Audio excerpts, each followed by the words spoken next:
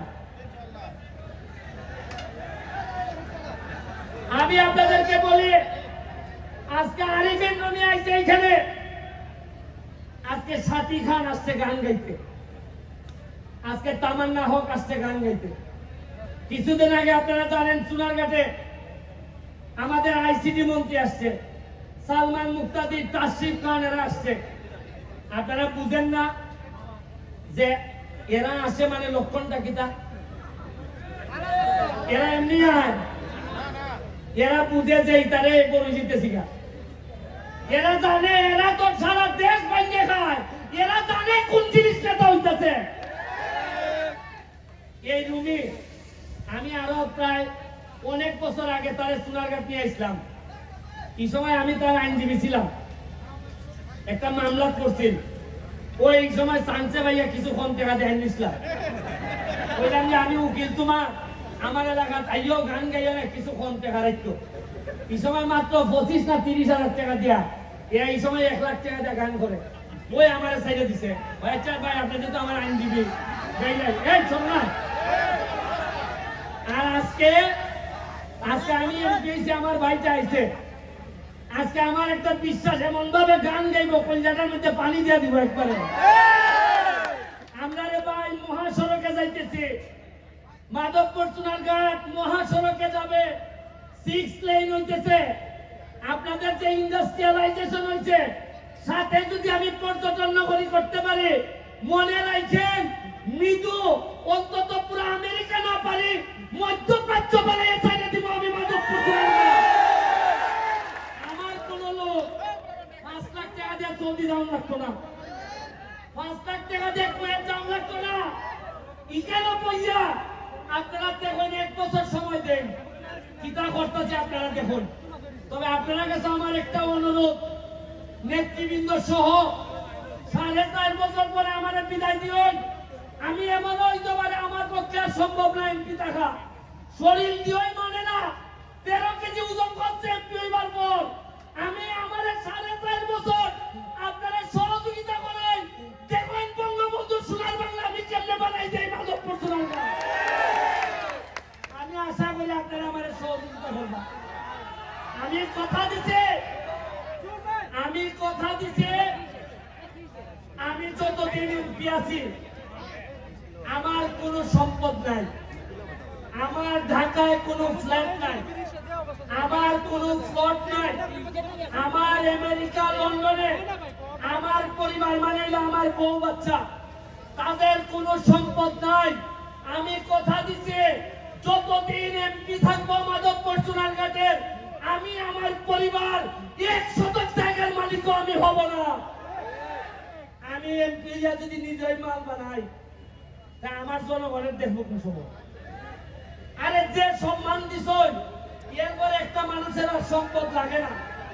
আপনারা আমার জন্য দোয়া করবেন।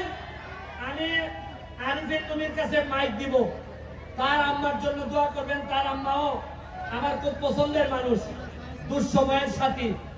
আমি আপনাদের কাছে আবারও দোয়া চেয়ে আমি সব সময় আপনাদের সাথে থাকবো।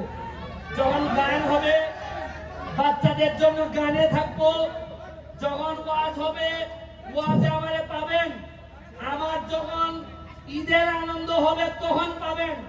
আপনারা জেনে খুশি হবেন, আমার এলাকায় একটা ময়লা নদী, যে নদীতে আপনারা জানেন 49টার মতো বাথরুমের লাইন ছিল। আমি এমপি হওয়ার পর এই বাথরুমের নদীতে ডুব দিয়ে উঠতে বলছিলাম, যে এমপি 49টা বাথরুমের লাইনে ডুব দিতে পারে, এই এমপি ইতিহাস না বদলে যাবে না এই এলাকা থেকে। আপনাদেরকে আবারও শুভেচ্ছা জানিয়ে দোয়া করবেন, যদি বেঁচে থাকি তাইলে আমাদের পক্ষে ইতিহাস বদলানো সম্ভব হবে। আর যদি মাইরা ফেলে তাইলে বলে যাচ্ছি, ভালো ছেলে মেয়ে যারা আছে তাদের মধ্য থেকে সৎ মানুষ যারা আছে তাদেরকে এমপি বানাবেন।